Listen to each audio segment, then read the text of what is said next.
SSLCನಲ್ಲಿ percentage 92 ಆಗಿದೆ. Study ಲೈಫಲ್ಲಿ ನಿಮ್ಗೆ ಒಂದು ಬೆಸ್ಟ್ ಮೂಮೆಂಟ್ ಅಂದ್ರೆ ಫಸ್ಟ್ ಕ್ರಿಕೆಟ್ ನಂದು. ಓಕೆ ಎಕ್ಸಾಮ್ ಕ್ಲೋಸ್ ಬಂದಾಗ ಕ್ರಿಕೆಟ್ ಕೋಚಿಂಗ್ ಬಿಟ್ಟೆ ನಾನು. ಹೋದಾಗ ಪರ್ಸನಲ್ ಲೈಫ್ ಅಂತ ಬಂದಾಗ ನಿಮ್ಮ ಹಾಬೀಸ್ ಎಲ್ಲ ಏನಿತ್ತು? ಆಮೇಲೆ ಟ್ಯೂಷನ್ಸು ಇತ್ತು, ಸ್ವಲ್ಪ ಮ್ಯಾನೇಜ್ ಮಾಡೋಕೆ ಪ್ರಾಬ್ಲಮ್ ಆಗುತ್ತೆ. SSLC ಬಂದಾಗ ಸ್ಟಡಿ ಲೈಫ್ ಬೇರೆ ಇರುತ್ತೆ. ಅವಾಗ ನೀವು ಯಾವ ಥರ ಸ್ಟಡಿ ಮಾಡ್ತಾ ಇದ್ರಿ? ಪ್ರೀತಮ್ ದೈವಜ್ಞ ಮಾಡಿದಂತಹ ಸಾಧನೆ ಸಾಮಾನ್ಯವಾದದ್ದಲ್ಲ. ನನಗೆ ಸ್ವಲ್ಪ ಭಾಳ ಹೆಲ್ಪ್ ಮಾಡ್ಯಾರಿ ಅವರು. ಓಕೆ, ನಿಮ್ಮ ಅಣ್ಣ ತಮ್ಮ ಅಕ್ಕ ತಂಗಿ ಇದ್ರ ಬಗ್ಗೆ ಒಂದು ಮಾಹಿತಿ ನಮ್ಮ ವೀಕ್ಷಕರಿಗೆ ಹೇಳಿ. ಓಕೆ, ನಿಮ್ಮ ಟಫ್ ಸಬ್ಜೆಕ್ಟ್ ಅಂದ್ರೆ ಯಾವುದು? ಸೋಷಲ್ ನಿಮ್ಮ scores 100. Supporting teacher, staff, madam, principal ಎಲ್ಲರೂ ಆ್ಯಕ್ಚುಲಿ ಭಾಳ ಹೆಲ್ಪ್ಫುಲ್ ಇದ್ರ. ಫಸ್ಟ್ ಸ್ಟ್ಯಾಂಡರ್ಡಿಂದ 10th ವರೆಗೂ ಫುಲ್ ಒಂದೇ ಸ್ಕೂಲ್. ಯಾರಿಗಾದ್ರೂ ನೀವು ಥ್ಯಾಂಕ್ಫುಲ್ ಹೇಳೋದಾದ್ರೆ ನೀವು ಕ್ಯಾಮ್ರಾಗೆ ಹೇಳ್ಬೋದು. ಆ್ಯಕ್ಚುಲಿ SSLC ಸ್ವಲ್ಪ ಈಸಿನ ಐತಿ, ಭಾಳ ಪ್ರೆಷರ್ ತೊಗೋಬಾರ್ದ. ಈ ನಮ್ಮ ಸಂಸ್ಥೆ ವತಿಯಿಂದ ಒಂದು ಸಣ್ಣ ಕಿರುಕಾಣಿಕೆಯನ್ನು ಕೊಡಲಾಗುತ್ತಿದೆ.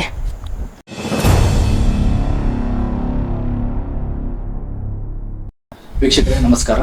ವಿದ್ಯಾರ್ಥಿ ಬೆಳಕು ಸಂಚಿಕೆಯ ಹೊಸ ಅಧ್ಯಾಯ ಏನಾಗಿದ್ದಾರೆ ಅವ್ರನ್ನ ಕಾರ್ಯಕ್ರಮಕ್ಕೆ ಎಂದು ಬರಮಾಡ್ಕೊಳ್ಳೋಣ. ಸರ್ ನಮಸ್ಕಾರ, ಕಾರ್ಯಕ್ರಮಕ್ಕೆ ಸ್ವಾಗತ. ಪ್ರೀತಮ್ ಅವರೇ, ಈಗ ನಿಮ್ಮ ಒಂದು ಸಣ್ಣ ಪರಿಚಯನ ನಮ್ಮ ವೀಕ್ಷಕರಿಗೆ ನೀವು ಮಾಡ್ಕೊಡ್ಬೇಕಾಗಿ ವಿನಂತಿ. ನನ್ನ ಹೆಸರು ಪ್ರೀತಮ್ ಮಂಜುನಾಥ್ ದೈವಜ್ಞ. ನಾನು ಇಲ್ಲೇ ಹುಬ್ಳಿದವನು. ನನ್ನ SSLCನಲ್ಲಿ ಪರ್ಸೆಂಟೇಜ್ 92 ಆಗಿದೆ. ನಿಮ್ಮ ಕುಟುಂಬದ ಬಗ್ಗೆ ನಮಗೆ ಒಂದು ಸಣ್ಣ ಪರಿಚಯ ಮಾಡ್ಕೊಳ್ಬೇಕು. ನಿಮ್ಮ ಕುಟುಂಬದಲ್ಲಿ ಎಷ್ಟು ಜನ ಸದಸ್ಯರಿದ್ದೀರಾ? ಓಕೆ, ನಿಮ್ಮ ಅಣ್ಣ ತಮ್ಮ ಅಕ್ಕ ತಂಗಿ ಇದ್ರ ಬಗ್ಗೆ ಒಂದು ಮಾಹಿತಿಯನ್ನು ನಮ್ಮ ವೀಕ್ಷಕರಿಗೆ ಹೇಳಿ. ನಾವು ಒಟ್ಟು 4 ಜನ ಇದ್ದೀವಿ. ಪಪ್ಪ, ಮಮ್ಮಿ, ಅಣ್ಣ, ನಾನು. ನಮ್ಮ ಪಪ್ಪನ ಹೆಸರು ಮಂಜುನಾಥ್ ದೈವಜ್ಞ, ಮಮ್ಮಿ ಹೆಸರು ವಿದ್ಯಾ ದೈವಜ್ಞ, ಅಣ್ಣನ ಹೆಸರು ಕಾರ್ತಿಕೇಯ ದೈವಜ್ಞ. ನಿಮ್ಮ ತಂದೆಯವರು ಏನು ಮಾಡ್ತಾ ಇದ್ದಾರೆ ಸರ್? ನಮ್ಮ ಪಪ್ಪ ಬ್ಯಾಂಕ್ನಲ್ಲಿ ಕೆಲಸ ಮಾಡ್ತಾರೆ. ಓಕೆ, ನಿಮ್ಮ ಬ್ರದರ್ ಆಗಿದೆ? ಬ್ರದರ್ ಇಂಜಿನಿಯರಿಂಗ್ ಸ್ಟಡಿ ಮಾಡ್ತಿದ್ದಾರೆ? ಸ್ಟಡಿ ಪಾಸ್ ಔಟ್ ಅಲ್ಲ, ಸೆಕೆಂಡ್ ಇಯರ್ ಮಾಡ. Okay, mother sir? ಮಮ್ಮಿ ಸೊಸೈಟಿನಲ್ಲಿ ಸೊಸೈಟಿನಲ್ಲಿ ಕೆಲಸ ಮಾಡ್ತಾ ಇದ್ದಾರೆ. ಓಕೆ, ನಿಮ್ದು ಈಗ SSLC ಮುಗಿದಿದೆ, ಈಗ ಮುಂದೆ ಎಜುಕೇಶನ್ ಏನಾಗಿದೆ ಸರ್? ಏನು ಮಾಡ್ತಾ ಇದ್ದಾರೆ? PUC ಫಸ್ಟ್ ಇಯರ್ ಸೈನ್ಸ್ ತಗೊಂಡು. ಓಕೆ ಸರ್, ಈಗ ನಿಮಗೆ ಎಜುಕೇಷನ್ ಬಗ್ಗೆ ನಾವು ಕೆಲವು ಕ್ವಶನ್ಸ್ಗಳನ್ನ ನಾವು ಕೇಳ್ತಾ ಹೋಗ್ತೀವಿ, ಅದಕ್ಕೆ ನೀವು ಉತ್ತರ ಮಾಡ್ತೀವಿ. ಈಗ ನಿಮ್ಮ ಎಜುಕೇಷನ್ 1ನೇ ಕ್ಲಾಸಿಂದ ಹೇಗಿತ್ತು ಸರ್? ನಿಮ್ಮ ಸ್ಟಡಿ ಯಾವ ಸ್ಕೂಲಲ್ಲಿ ಓದಿದ್ರಿ? ಯಾವ ಸ್ಟಡಿ? ಫಸ್ಟ್ ಸ್ಟ್ಯಾಂಡರ್ಡಿಂದ 10th ವರೆಗೂ ಫುಲ್ ಒಂದೇ ಸ್ಕೂಲ್. ಆ ಸ್ಕೂಲ್ ಹೆಸರು VS Pillai English medium school, ಹುಬ್ಳಿಯಲ್ಲಿದೆ. ಹನುಮಂತು, ನಮ್ಮ ಹೊಲ ಗದ್ದೆಗೆಲ್ಲ ಸ್ಪ್ರಿಂಕ್ಲರ್ ಪೈಪ್ ಹಾಕ್ಸಿದ್ದೆ, 3 ತಿಂಗಳಿಗೆ ಹಾಳಾಗೋಯ್ತು. ಅದಕ್ಕೆ ಹೇಳುದು ಸಿದ್ದಣ್ಣ, ಯಾವ್ದಾವ್ದು ಸ್ಪ್ರಿಂಕ್ಲರ್ ಹಾಕಿಸ್ಬಾರ್ದಂತ. ಮತ್ ನೀನ್ ಯಾವ್ದು ಹಾಕ್ಸಿದ್ಯಾ? ಅದು ನಂಬರ್ 1 ಸ್ಪ್ರಿಂಕ್ಲರ್ ಪೈಪು. ಇದು ಗುಣಮಟ್ಟಕ್ಕೆ, ವಿಶ್ವಾಸಕ್ಕೆ ಹಾಗೂ ನಂಬಿಕೆಗೆ ನಂಬರ್ 1. ನಮಗೆ ಕೈಗೆ ಇಟ್ಕೋತರಾನೇ ಸಿಗುತ್ತೆ. ನೀನು ಅದನ್ನೇ ಹಾಕ್ಸು. Number 1 sprinkler pipe. SSLC ಬಂದಾಗ ಎಕ್ಸಾಮ್ಸ್ ಅಲ್ಲಿ ಯಾವ ತರ ನಿಮ್ಮ ಸ್ಟಡಿ ಇತ್ತು?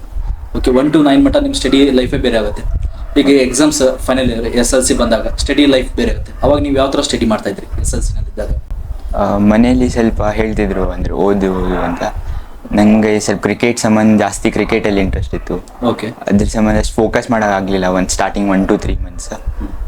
ಆವಾಗ ನಂಗೆ ಇದು ಯೂನಿಟ್ ಟೆಸ್ಟಲ್ಲಿ ಮಾರ್ಕ್ಸ್ ಎಲ್ಲ ಕಡಿಮೆ ಬಂತು. ಅದ್ರ ಸಂಬಂಧ ಸ್ವಲ್ಪ ಡಿಮೋಟಿವೇಟ್ ಆದೆ. ಓದ್ಬೇಕು ಅನ್ನಿಸ್ತೆ. ಸ್ವಲ್ಪ ಕ್ರಿಕೆಟ್ ಸ್ವಲ್ಪ ಕಡಿಮೆ ಮಾಡಿದೆ, 1 ತಾಸು ಕಡಿಮೆ ಮಾಡಿದೆ. ಜಾಸ್ತಿ ಓದೋದಲ್ಲಿ ಫೋಕಸ್ ಮಾಡಿದೆ, ಕನ್ಸಿಸ್ಟೆಂಟ್ಲಿ ಓದಿದೆ ಸ್ವಲ್ಪ. ಅಂದ್ರೆ ನಿಮಗೆ ಮೊದಲಿಂದ ಕ್ರಿಕೆಟ್ ಇಂಟ್ರೆಸ್ಟ್ ಸರ್? ಸ್ಪೋರ್ಟ್ಸಲ್ಲಿ ಅಂದ್ರೆ ನೀವು ಕ್ರಿಕೆಟ್ ಯಾವಾಗಿಂದ ನೀವು ಕೋಚಿಂಗ್ ತೋಳ್ತಾ ಇರೋದು? 1-2 years ಮೊದಲಿಂದ. ಓಕೆ, ಅಂದ್ರೆ ನೀವು ಕ್ರಿಕೆಟ್ ಅಂತ ಮಾಡ್ಕೊಂಡು SSLC ಎಕ್ಸಾಮ್ 92% ಅಚೀವ್ ಮಾಡಿದ್ರ? ಇದೇನು ಸಾಮಾನ್ಯ ಸಾಧನೆ ಅಲ್ಲ. ಓಕೆ, ಇದು ಎಷ್ಟೋ ಜನರಿಗೆ ಕುಂತು ಹೋದ್ರು ಕೂಡ 92% ಮಾಡೋಕ್ಕಲ್ಲ. ಸೊ ಅಂದ್ರೆ ನೀವು ಸ್ಪೋರ್ಟ್ಸ್ ಆಲ್ರೆಡಿ ಕೂಡ ಎಕ್ಸಾಮ್ಸ್ ಹತ್ರ ಬಂದಾಗ ಮತ್ತೆ ನೀವು ಸ್ಟಡಿ ಮಾಡಿ 92% ಅಚೀವ್ ಮಾಡಿದ್ದೀರಾ. ಓಕೆ, ಗ್ರೇಟ್ ಸರ್ ಅದು. ಓಕೆ, ಈಗ ನೀವು ಲಾಸ್ಟ್ ಎಕ್ಸಾಮ್ಸ್ ಹತ್ರ ಬಂದಾಗ ಅವಾಗ ನಿಮ್ಮ ಟೈಮ್ ಟೇಬಲ್ ಯಾವ ಥರ ಇತ್ತು? ಎಕ್ಸಾಮ್ಸ್ ಹತ್ರ ಬಂದಾಗ ನಿಮ್ಮ ಸಿಚುವೇಶನ್ ಹೆಂಗಿತ್ತು? ನೀವು ಯಾವ ಥರ ಎಕ್ಸಾಮ್ಗೆ ನೀವು ರೆಡಿ ಆದ್ರಿ ಅಂತ ಹೇಳಿ? ಓಕೆ, ಎಕ್ಸಾಮ್ ಕ್ಲೋಸ್ ಬಂದಾಗ ಕ್ರಿಕೆಟ್ ಕೋಚಿಂಗ್ ಬಿಟ್ಟೆ ನಾನು. ಓಕೆ, ಎಕ್ಸಾಮಲ್ಲಿ ಫೋಕಸ್ ಮಾಡೋಕ್ಕೆ. ಮನೆಯಲ್ಲಿ ಹಂಗೆ ಹೇಳಿದರು 90% ಮೇಲೆ ಆಗ್ಬೇಕಂದ.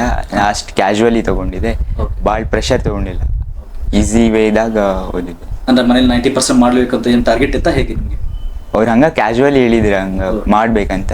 ಅಷ್ಟೇನು ಪ್ರೆಷರ್ ಹಾಕಿಲ್ಲ, ಆದರೆ ಮಾಡು ಇಲ್ಲ ನಡೆಯುತ್ತೆ. ಓಕೆ ಸರ್, ನಿಮ್ದು ಗೋಲ್ ಏನಿದೆ ಸರ್? ಎಕ್ಸಾಮ್ಸ್ ಅಲ್ಲಿ ಎಷ್ಟು ಪರ್ಸೆಂಟೇಜ್ ಮಾಡಿದ್ರೆ ನಾವು ಓಕೆಪ್ಪ ಅಂತ ನಿಮ್ದು ಏನಂತಂದು? 90+ ಇತ್ತು ಗೋಲ್. 90%. ಈಗ ಮತ್ತೆ ನೀವು 92 ಮಾಡಿದ್ರೆ ನಿಮ್ಗೆ ಎಷ್ಟು ಖುಷಿ ಇದೆ? ಭಾಳ ಖುಷಿ ಆಯ್ತು. ಹಾಂ ಸರ್, ನಿಮ್ಮ ಮನೇಲಿಲ್ಲ ಅವರು ನಿಮ್ಮ ತಂದೆ ತಾಯಿ ಎಷ್ಟು ಹೆಮ್ಮೆ ಇದೆ ನಿಮಗೆ? ಹೌದು, ಅವರು ಫುಲ್ ಖುಷಿ ಆಗುತ್ತೆ. ಹೌದು. ಈಗ ನಿಮ್ಮ ಸ್ಕೂಲ್ ಬಗ್ಗೆ ಹೇಳೋದಾದ್ರೆ, ನಿಮ್ಮ ಸ್ಕೂಲಲ್ಲಿ ನಿಮ್ಮ ಫ್ಯಾಕಲ್ಟಿ ಇದ್ರು, ನಿಮ್ಮ ಟೀಚರ್ಸ್ ಎಲ್ಲ ಇದ್ರು, ಅದು ನಿಮ್ಮ ಸ್ಟಡಿನಲ್ಲಿ ಅವರ ಪಾತ್ರ ಎಷ್ಟು ಮುಖ್ಯ ಆಗುತ್ತೆ? ನಮ್ಮ ಸ್ಕೂಲಲ್ಲಿ ಆಲ್ಮೋಸ್ಟ್ ಎಲ್ಲ ಟೀಚರ್ಸ್ ಭಾಳ ಚಲೋ ಹೇಳ್ತಾರೆ. ಟೀಚಿಂಗ್ ಭಾಳ ಚಲೋ ಐತಿ.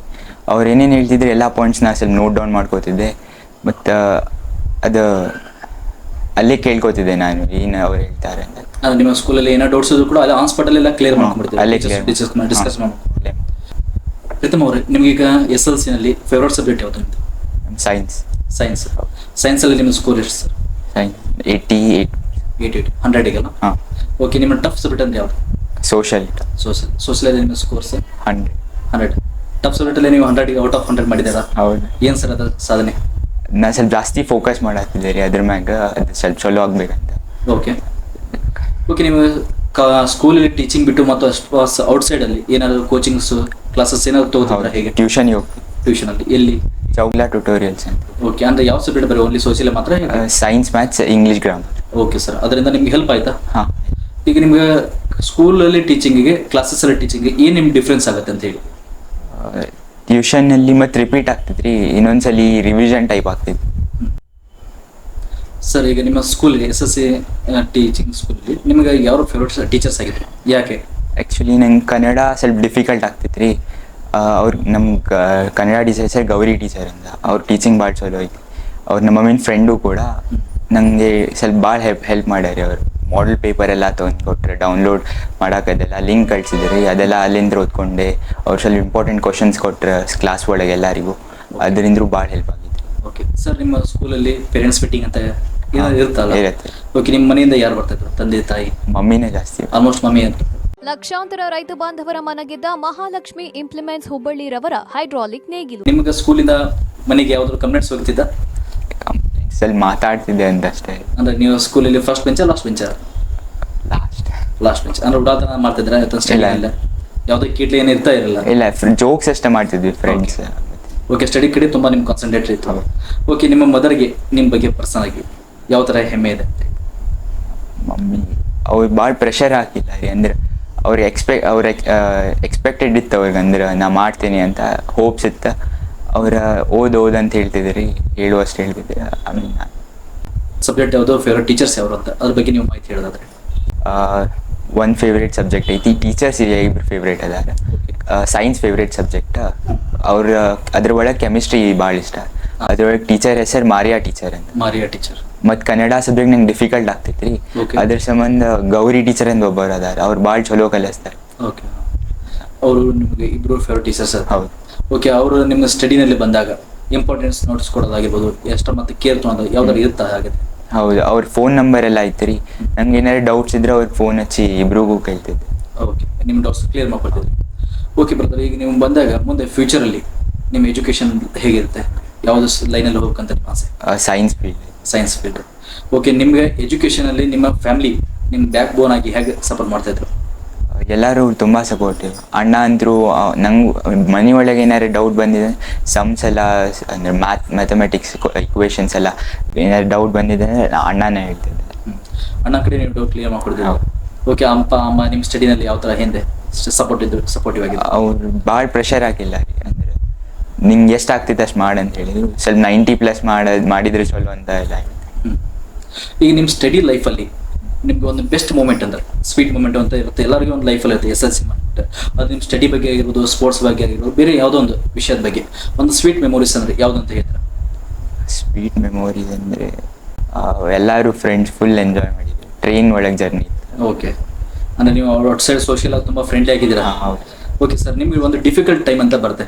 ಓಕೆ, ನಮ್ಗೆ ಆ ಟೈಮಲ್ಲಿ ಒಂದು ಡಿಮೋಟಿವೇಟ್ ಆಗುತ್ತೆ, ಸೆಲ್ಫ್ ಮೋಟಿವೇಟ್ ತುಂಬ ಕಮ್ಮಿ ಇರುತ್ತೆ. ಓಕೆ, ಏನೋ ಒಂದು ಸಿಚುವೇಶನ್ ಬೇಜಾರಾಗಿರುತ್ತೆ, ಆ ಥರ ಒಂದು ಕಷ್ಟದ ದಿನ ಅಂತ ಹೇಳಿ ಏನಾದರೂ? ಫಸ್ಟ್ ಸ್ಟಾರ್ಟಿಂಗಿಗೆ ನಾ ಕ್ರಿಕೆಟಿಗೆ ಹೋಗ್ತಿದ್ದೆ, ಹೆಂಗೆ ಹೇಳಿದ್ದೆಲ್ಲ. ಆವಾಗ ನಂಗೆ ಟೈಮ್ ಮ್ಯಾನೇಜ್ಮೆಂಟ್ ಆಗತ್ತಿದ್ದಿಲ್ಲ. ಅಂದ್ರೆ ನಂಗೆ ಅಲ್ಲಿ ಕ್ರಿಕೆಟ್ ಮಾಡಿ ಸುಸ್ತಾಗ್ತಿದ್ದಿಲ್ಲ, ಬಂದು ಓದೋಕ್ಕಾಗ್ತಿದ್ದಿಲ್ಲ. ಮಮ್ಮಿ ಓದೋದಂತಿದ್ರು. ಮಾರ್ಕ್ಸ್ ಎಲ್ಲ ಕಡಿಮೆ ಬಂದು ಸ್ವಲ್ಪ ಡಿಮೋಟಿವೇಟ್ ಆಯ್ತು. ಅಲ್ಲಿ ಕ್ರಿಕೆಟ್ನಲ್ಲಿಯೂ ಸ್ವಲ್ಪ ಪ್ರೆಷರ್ ಎಲ್ಲ ಬಂತು ರೀ. ಅದ್ರ ಸಂಬಂಧ ನಂಗೆ ಸ್ವಲ್ಪ ಪ್ರಾಬ್ಲಮ್ ಆಯ್ತು. ಆಮೇಲೆ ನಾನು ಮ್ಯಾನೇಜ್ ಮಾಡಿ ಸ್ವಲ್ಪ ಟೈಮ್ ಕಡಿಮೆ ಮಾಡಿದೆ ಕ್ರಿಕೆಟಿಂದ. ಇಲ್ಲಿ ಓದೋದು ಸ್ವಲ್ಪ ಫೋಕಸ್ ಜಾಸ್ತಿ ಮಾಡಿದೆ. ಕರೆಕ್ಟ್. ಏನ್ ಸಿದ್ದಣ್ಣ, ಬೇಜಾರಾಗಿದ್ಯಾ? ನಮ್ಮ ಹೊಲಕ್ಕೆ ಸ್ಪ್ರಿಂಕ್ಲರ್ ಪೈಪ್ ಹಾಕ್ಸ್ಬೇಕು ಅಂತ ಇದ್ದೀನಿ. ಯಾವ್ದು ಬೆಸ್ಟ್ ಕ್ವಾಲಿಟಿ? ನಾನು ನಂಬರ್ 1 ಸ್ಪ್ರಿಂಕ್ಲರ್ ಪೈಪ್ ಹಾಕ್ಸಿದ್ದೀನಿ, ಏನೂ ತೊಂದರೆ ಇಲ್ಲ. ಸಬ್ಸಿಡಿ ಬೇರೆ ಕೊಡ್ತಾರಂತ, ಅದ್ರಾಗ ಬೇರೆ ಗುಣಮಟ್ಟದಲ್ಲೂ ಮಾತ್ರ ಸೂಪರ್ ಅಣ್ಣ. ನೀನು ಅದನ್ನೇ ಹಾಕ್ಸು. Karibasaveshwara agri India private limited ರವರ ನಂಬರ್ 1 ಸ್ಪ್ರಿಂಕ್ಲರ್ ಪೈಪ್. ಓಕೆ, ನೀವು ಸ್ಟಡಿಗೋಸ್ಕರ ಏನಾದ್ರು ಟೈಮ್ ಟೇಬಲ್ ಪರ್ಟಿಕ್ಯುಲರ್ ಆಗಿ ಇದೇ ಥರ ಈ ಸಬ್ಜೆಕ್ಟ್ ಓದಬೇಕು, ಈ ಥರ ಏನಾದರೂ ನಿಮ್ಮ ಟೈಮ್ ಟೇಬಲ್ ಇತ್ತಾ ಹೇಗೆ? ಟೈಮ್ ಟೇಬಲ್ ಟೈಪ್ ಇರಲಿಲ್ಲ. ಇಷ್ಟು ಓದ್ಬೇಕಂತ ಗೋಲ್ ಇತ್ತು ರೀ. ಅಂದ್ರೆ ಇವತ್ತಿಷ್ಟು ಸಬ್ಜೆಕ್ಟಿಂದ ಇಷ್ಟು ಪಾರ್ಟ್ ಓದ್ಬೇಕಾ, ಹಂಗೆ ಗೋಲ್. ಈಗ ನೀವು ಸ್ಟಡಿ ಬಗ್ಗೆ ಬಂದಾಗ ಎಷ್ಟೋ ನೋಟ್ ಮಾಡೋದು, ನಿಮ್ಮ ಪಾಯಿಂಟ್ಸ್ ನೋಡ್ಕೊಳೋದು, ಆ ಥರ ನಿಮ್ದು ಏನಾದರೂ? ಹೌದು, ಅವ್ರು ಟೀಚಿಂಗ್ ಮಾಡುವಾಗ ಸ್ವಲ್ಪ ಟೆಕ್ಸ್ಟ್ ಬುಕ್ನಲ್ಲಿ ಮಾರ್ಕ್ ಮಾಡ್ಕೊಳ್ಳೋದು ಅದೆಲ್ಲ ಮಾಡ್ತಿದ್ದೆ. ಓಕೆ, ಸ್ಕೂಲಲ್ಲಿ ನಿಮಗೆ ಪ್ರೀವಿಯಸ್ ಇಯರ್ ಏನಾದ್ರು ಎಕ್ಸಾಮ್ಸ್ ವಾಪಸ್ ಕ್ವಶನ್ಸ್ ಪೇಪರ್ ಸಾಲ್ವ್ ಮಾಡೋದು ಈ ಥರ ಏನಾದರೂ? ಹೌದು, ಎಂಡಿಗೆ ಆಲ್ಮೋಸ್ಟ್ 1 ತಿಂಗಳು ಮಾಡ್ಯಾರ ಅವ್ರು. ಪೋರ್ಷನ್ ಎಲ್ಲ ಫಿನಿಶ್ ಮಾಡಿ ಎಂಡಿಗೆ ಲಾಸ್ಟ್ ಇಯರ್ ಕ್ವಶನ್ಸ್ ಪೇಪರ್ ಎಲ್ಲ ಪ್ರೀವಿಯಸ್ ಇಯರ್ ಕ್ವಶನ್ ಪೇಪರ್ ಒಂದು 5 ಇಯರ್ಸಿಂದೆಲ್ಲ ತೆಗ್ದು ಅದ್ರದ್ದು ಇಂಪಾರ್ಟೆಂಟ್ ಕ್ವಶನ್ಸ್ ಮಾರ್ಕ್ ಮಾಡಿ ಮನೆಗೆಲ್ಲ ಹೋಮ್ವರ್ಕ್ ಕೊಡ್ತೀವಿ. ಓಕೆ, ಅದು ನಿಮ್ಗೆ ಎಷ್ಟು ಹೆಲ್ಪ್ಫುಲ್ ಆಯಿತು ಎಕ್ಸಾಮ್ಸ್ ಟೈಮಲ್ಲಿ? ಹೌದು, ಮತ್ತು ಭಾಳ ಹೆಲ್ಪ್ಫುಲ್ ಆಯಿತು. ಅಂದರೆ ಯಾವ ಥರ ನಿಮ್ಗೆ ಅದೇ ಕ್ವಶನ್ಸ್ ಸಮ್ ಟೈಮ್ ರಿಪೀಟ್ ಆಗಿರುತ್ತೆ ಎಕ್ಸಾಮ್ಸಲ್ಲಿ. ಈ ಪ್ರೀವಿಯಸ್ ಎಕ್ಸಾಮ್ಸಲ್ಲಿ ಬಂದಾಗ 5 ಇಯರ್ಸ್ ನಾವು ಕ್ವಶನ್ ಪೇಪರ್ ಸಾಲ್ವ್ ಮಾಡ್ತೀವಿ, ಅದರಲ್ಲಿ some time question paper help ಆಗುತ್ತೆ ಯಾಕಂದ್ರೆ ಅದೇ ಪ್ಯಾಟರ್ನ್ ನಮ್ಗೆ ಏನೋ ಒಂಥರ ಹೆಲ್ಪ್ ಆಗುತ್ತೆ. ಆ ಥರ ನಿಮ್ಗೆ ಏನಾಗುತ್ತೆ? ಅವ್ರದ್ದು ಎಕ್ಸ್ಟ್ರಾ ಕ್ವಶನ್ಸ್ ಕೊಟ್ಟಿದ್ರಲ್ಲ, ನಾನು ಇದು ಮಾಡೆಲ್ ಕ್ವಶನ್ ಪೇಪರ್ ಚೆಕ್ ಮಾಡಿದೆ, ಸಿಮಿಲರ್ ಇದೆ. ಪ್ರೀತಮ್ ಅವರೇ, ಈಗ ನಿಮ್ಮದು ಸ್ಟಡಿ ಲೈಫ್ ಬಗ್ಗೆ ನಮಗೆಲ್ಲ ಹೇಳಿದೆ. ಓಕೆ, ನಿಮ್ಮದು ಒಂದು ಎಕ್ಸ್ಟ್ರಾ ಲೈಫಲ್ಲಿ ಬಂದಾಗ, ಪರ್ಸನಲ್ ಲೈಫ್ ಅಂತ ಬಂದಾಗ ನಿಮ್ಮ ಹಾಬೀಸ್ ಎಲ್ಲ ಏನಿತ್ತು ಅದ್ರ ಬಗ್ಗೆ ಹೇಳೋದು? ಹಾಬೀಸ್ ಅಂದರೆ ಫಸ್ಟ್ ಕ್ರಿಕೆಟ್ ಅದು ನಂಗೆ. ಓಕೆ, ಭಾಳ ಇಷ್ಟ ನಂಗೆ ಆಡೋಕ್ಕೆ. ಮ್ಯಾಚಸ್ ಎಲ್ಲ ಆಡ್ತಿದ್ದೆ, ಗ್ರೌಂಡಲ್ಲೆಲ್ಲ ಮ್ಯಾಚಸ್ ಆಡೋಕೆ ಹೋಗ್ತಿದ್ದೆ. ಓಕೆ, ಮತ್ತು ಮನೆ ಒಳಗಂದ್ರೆ ಗೇಮಿಂಗ್ ಮಾಡ್ತಿದ್ದೆ, ಮತ್ತು ಸೈನ್ಸ್ ಪ್ರಾಜೆಕ್ಟ್ ಮಾಡ್ತಿದ್ದೆ. ಓಕೆ, ಸೈನ್ಸ್ ಪ್ರಾಜೆಕ್ಟ್ ಕೂಡ ಮತ್ತು ಗೇಮ್ಸ್ ಎಲ್ಲ ನಿಮಗೆ ಹಾಬೀಸ್, ಸ್ಟಡಿ ಮತ್ತು ವಾಪಸ್ ಎಕ್ಸ್ಟ್ರಾ ಸೋಷಿಯಲ್ ಆಕ್ಟಿವಿಟಿ. ಹೌದು. ಓಕೆ ಸರ್, ಇದ್ರ ಬಗ್ಗೆ ನಿಮಗೆ ಸೈನ್ಸ್ನಲ್ಲಿ ಪ್ರಾಜೆಕ್ಟ್ ಬಂದಾಗ ಯಾವ ಥರ ಮಾಡ್ತಿದ್ರಿ ಸೈನ್ಸ್ ಪ್ರಾಜೆಕ್ಟ್? RC ಪ್ಲೇನೆಲ್ಲ ಮಾಡ್ತಿದ್ದೆ, ಮತ್ತು ಯೂಟ್ಯೂಬಲ್ಲೂ ನಾ ಜಾಸ್ತಿ ಸೈನ್ಸ್ ಬಗ್ಗೆನೇ ನೋಡ್ತಿದ್ದೆ. ಅಂದ್ರೆ ಓಕೆ, ಓದೋದಲ್ಲೇ ಅಲ್ಲ, ಅಂದರೆ ಪ್ರಾಜೆಕ್ಟ್ಸ್ ಏನಾರ ಎಕ್ಸ್ಪೆರಿಮೆಂಟ್ಸ್ ಅಂತ ಅದನ್ನು ವಿಡಿಯೋ ಮಾಡಿ. ಹಾಂ ಸರ್. ಓಕೆ, ನೀವು ಮುಂದೆ ಬರ್ತಕ್ಕಂಥ ವಿದ್ಯಾರ್ಥಿಗಳಿಗೆ, SLC ವಿದ್ಯಾರ್ಥಿ ಅಥವಾ ವಿದ್ಯಾರ್ಥಿನಿಯರಿಗೆ ನೀವು ಒಂದು ಕಿವಿ ಮಾತು ಹೇಳೋದಾದ್ರೆ, ಒಂದು ಸಂದೇಶ ಹೇಳೋದಾದ್ರೆ ಏನಂತ ಹೇಳ್ಬೋದು? ಆ್ಯಕ್ಚುಲಿ SSLC ಸ್ವಲ್ಪ ಈಸಿನ ಐತಿ, ಭಾಳ ಪ್ರೆಷರ್ ತೊಗೋಬಾರ್ದ. ಮತ್ತು ಎಷ್ಟು ಆಗ್ತೈತೆ ಅಷ್ಟು ಓದ್ಬೇಕು, ಡೈಲಿ ಕನ್ಸಿಸ್ಟೆಂಟ್ಲಿ ಓದ್ಬೇಕು. ಮತ್ತು ಕನ್ಸಿಸ್ಟೆನ್ಸಿಗಿಂತ ಜಾಸ್ತಿ ಸ್ಟಾರ್ಟಿಂಗಿಗೆ ಅಷ್ಟು ಓದೋಕೆ ಆಗಂಗಿಲ್ಲ. ಆ್ಯಕ್ಚುಲಿ ಸೆಟ್ ಆಗೋಕ್ಕೆ ಭಾಳ ಟೈಮ್ ಆಗುತ್ತೆ. ಎಂಡಿಗೆ 2-3 ಮಂತ್ಸ್ ಇರ್ತೈತಲ್ಲ, ಅದು ಭಾಳ ಇಂಪಾರ್ಟೆಂಟ್, ವೆರಿ ಇಂಪಾರ್ಟೆಂಟ್. ಅವಾಗ ಎಷ್ಟು ಓದ್ತಿ ಅದೇ ರಿಸಲ್ಟ್ ಬರ್ತೈತಿ. ಲಾಸ್ಟ್ 1 ಮಂತ್ ಅಂದರೂ ಫುಲ್ ಓದ್ಬೇಕು ಆ್ಯಕ್ಚುಲಿ. ಈಗ ತುಂಬ ಜನ ವಿದ್ಯಾರ್ಥಿಗಳು ಏನು ಮಾಡ್ತಾರೆ, ಬೆಳಗ್ಗಿಂದ ಹಿಡ್ಕೊಂಡು ನೈಟ್ ಮಟ್ಟ ಸ್ಟಡಿ ಮಾಡ್ತಾರೆ. ಅದು ನಿಮಗೆ ನಿಮ್ಮ ಪ್ರಕಾರ ಯಾವುದು? ಅದು ಮಾಡೋದು ಓಕೆನಾ? ಯಾಕಂದ್ರೆ ಅದು ಅವ್ರಿಗೆ ಅಷ್ಟೇ ಅಪ್ಲೈ ಆಗ್ಬೋದು, ಆಯ್ತು ಬೇರೆದವ್ರಿಗೆ ಯಾವ ಥರ ಹೇಳ್ಬೋದು ಅಂತೇಳಿ? ಅದು ಪರ್ಸನ್ ಟು ಪರ್ಸನ್ ಡಿಪೆಂಡ್ ಆಗ್ತದೆ ಆ್ಯಕ್ಚುಲಿ. ಓಕೆ, ಅವ್ರವ್ರದ್ದು ಇದು ಸ್ವಲ್ಪ ಮಂದಿ ಕಡಿಮೆ ಓದಿದ್ರೆ ಜಾಸ್ತಿ ಇದು ಹೆಲ್ಪ್ಫುಲ್ ಇರ್ತೈತಿ. ಸ್ವಲ್ಪ ಮಂದಿ ಫುಲ್ ಡೇ ಓದ್ತಾರೆ, ಅವಾಗ ಅವ್ರ ರಿಸಲ್ಟ್ಸ್ ಬರ್ತೈತಿ. ಅದು ಡಿಪೆಂಡ್ ಆಗ್ತೈತಿ. Okay sir. ಲಕ್ಷಾಂತರ ರೈತ ಬಾಂಧವರ ಮನಗೆದ್ದ ಮಹಾಲಕ್ಷ್ಮಿ ಇಂಪ್ಲಿಮೆಂಟ್ಸ್ ಹುಬ್ಬಳ್ಳಿರವರ ಹೈಡ್ರಾಲಿಕ್ ನೇಗಿಲು. ನಿಮ್ಮ ಸ್ಟಡಿಗೆ ನಿಮ್ಮ ಕುಟುಂಬ, ಸ್ನೇಹಿತರು ಮತ್ತು ಶಿಕ್ಷಕರು ಯಾರಿಗಾದ್ರೂ ನೀವು ಥ್ಯಾಂಕ್ಫುಲ್ ಹೇಳೋದಾದ್ರೆ ನೀವು ಕ್ಯಾಮ್ರಾ ನೋಡ್ಕೊಂಡು ಹೇಳ್ಬೋದು. ನಾನು ಆ್ಯಕ್ಚುಲಿ ಭಾಳ ಗ್ರೇಟ್ಫುಲ್ ಅದೀನಿ ನಮ್ಮೆಲ್ಲ ಟೀಚರ್ಸಿಗೆ. ಅವ್ರ ಹೆಸರು ಹೇಳ್ಬೇಕಂದ್ರೆ Maria teacher, Gauri teacher, KK sir, ಅಂದರೆ ಕಿಶೋರ್ ಕುಮಾರ್ ಸರ್, ವಿಜಯ್ ಕುಮಾರ್ ಸರ್, ಅವ್ರಿಗೆ ನಾ ಭಾಳ ಥ್ಯಾಂಕ್ಫುಲ್ ಅದೀನಿ. ಅವ್ರು ಭಾಳ ಚಲೋ ಹೇಳ್ಕೊಟ್ಟಾರೆ, ಅದಕ್ಕೆ ನಾ ಇಲ್ಲಿ 92% ಮಾಡೋಕ್ಕೆ ಪಾಸಿಬಲ್ ಇತ್ತು. ಮತ್ತು ಇನ್ನು ಎಲ್ಲ ಟೀಚರ್ಸ್, ಅವ್ರ supporting teacher, staff, madam, principal ಎಲ್ಲರೂ ಆ್ಯಕ್ಚುಲಿ ಭಾಳ ಹೆಲ್ಪ್ಫುಲ್ ಇದ್ರು ಮತ್ತು ಭಾಳ ಹೆಲ್ಪ್ ಮಾಡ್ಯಾರ ನಂಗೆ. ಮತ್ತು ಫ್ಯಾಮಿಲಿ ಅಂದರೆ ಮಮ್ಮಿ ಪಪ್ಪ ಅಣ್ಣ ಎಲ್ಲರೂ ಭಾಳ ಹೆಲ್ಪ್ಫುಲ್ ಇದ್ದು. ಮಮ್ಮಿ ಅಂದ್ರೆ ಎಲ್ಲ ತಿನ್ನೋಕ್ಕೆಲ್ಲ ಎಲ್ಲ ಕರೆಕ್ಟ್ ಫುಡ್ ಎಲ್ಲ ಕೊಟ್ಟಿದ್ರು, ನಿದ್ದೆ ಜಾಸ್ತಿ ಬರೋಂಗಿಲ್ಲ ಅಂಥ ಫುಡ್ ಎಲ್ಲ ಕೊಟ್ಟಿದ್ರು. ಮತ್ತು ಪಪ್ಪ ಜಾಸ್ತಿ ಸಪೋರ್ಟ್ ಮಾಡಿದ್ರು, ಮೋಟಿವೇಟ್ ಮಾಡ್ತಿದ್ರು. ಅಣ್ಣ ಅಂದ್ರೆ ಮನೆ ಒಳಗೆ ಡೌಟ್ ಸಾಲ್ವ್ ಎಲ್ಲ ಮಾಡ್ತಿದ್ದ. Thank you so much to everyone who have help me. Pritam ಅವರ SLC ಮಾರ್ಕ್ಸ್ 92% ಇದು ಮಾಡಿದರೆ ಇದು ಸಣ್ಣ ಸಾಧನೆ ಅಂತ ಅಲ್ಲ, ವಿದ್ಯಾರ್ಥಿಗಳ ಎಷ್ಟೋ ವಿದ್ಯಾರ್ಥಿಗಳ ಕನಸಾಗಿರುತ್ತೆ. ಈ ರೀತಿ ಅವರು ಸ್ಟಡಿನಲ್ಲಿ ಹೆಚ್ಚಿನದಾಗಿ ಮಾಹಿತಿಯನ್ನು ನಮಗೆ ಎಲ್ಲರಿಗೂ ಶೇರ್ ಮಾಡಿದ್ದಾರೆ. ಅವರು 92%ಗೆ ಅಚೀವ್ ಮಾಡೋದಕ್ಕೆ ಏನು ಸಾಧನೆ, ಅವರ ಕುಟುಂಬದ ಸಹಾಯ ಏನು ಅದರ ಬಗ್ಗೆ ನಮಗೆ ಸವಿವರವಾಗಿ ಅವರು ಹಂಚಿಕೊಂಡಿದ್ದಾರೆ. ಆದ್ದರಿಂದ ಇವರ 92%ಗೆ ನಮ್ಮ ಸಂಸ್ಥೆಯಿಂದ ನಾವೊಂದು ಸಣ್ಣ ಕಿರುಕಾಣಿಕೆಯನ್ನು ನಾವು ಅವರಿಗೆ ಕೊಡ್ತಾ ಇದ್ದೀವಿ. SSLCಯಲ್ಲಿ 92% ತೆಗೆದಿದ್ದ ಸಾಮಾನ್ಯವಾದಂಥ ವಿಷಯವಲ್ಲ. ವಿದ್ಯಾರ್ಥಿನಿಯರೇ ಜಾಸ್ತಿ ಓದ್ತಾರೆ ಅನ್ನುವಂಥ ಈ ಪೀಳಿಗೆಯಲ್ಲಿ ವಿದ್ಯಾರ್ಥಿನೂ ಓದಿ, ಅಂದರೆ ಹುಡುಗರು ಜಾಸ್ತಿ ಓದ್ತಾರೆ ಅನ್ನೋದನ್ನು ನಮ್ಮ ಪ್ರೀತಮ್ ದೈವಜ್ಞ ತೋರಿಸಿಕೊಟ್ಟಿದ್ದಾನೆ. ನಮ್ಮ ಸಂಸ್ಥೆಯಿಂದ ವಿದ್ಯಾರ್ಥಿ ಬೆಳಕೆಂಬ ಹೊಸ ಕಾರ್ಯಕ್ರಮವನ್ನು ಆಯೋಜಿಸಿದ್ದು, ಈ ಕಾರ್ಯಕ್ರಮದಲ್ಲಿ ಭಾಗವಹಿಸಿದಂಥ ಪ್ರೀತಮ್ ದೈವಜ್ಞ ಮಾಡಿದಂಥ ಸಾಧನೆ ಸಾಮಾನ್ಯವಾದದ್ದಲ್ಲ. SSLCಯಲ್ಲಿ 92% ತೆಗೆದು ಒಳ್ಳೆಯ ಸಾಧನೆಯನ್ನು ಮಾಡಿದ್ದಾನೆ. ಈ ಸಾಧನೆಯನ್ನು ಮೆಚ್ಚಿ ನಮ್ಮ ಸಂಸ್ಥೆ ವತಿಯಿಂದ ಒಂದು ಸಣ್ಣ ಕಿರುಕಾಣಿಕೆಯನ್ನು ಕೊಡಲಾಗುತ್ತಿದೆ. ಓಕೆ, ಅಭಿನಂದನೆಗಳು ಪ್ರೀತಮ್. Thank you. ಲಕ್ಷಾಂತರ ರೈತ ಬಾಂಧವರ ಮನಗೆದ್ದ ಮಹಾಲಕ್ಷ್ಮಿ ಇಂಪ್ಲಿಮೆಂಟ್ಸ್ ಹುಬ್ಬಳ್ಳಿರವರ ಹೈಡ್ರಾಲಿಕ್ ನೇಗಿಲು.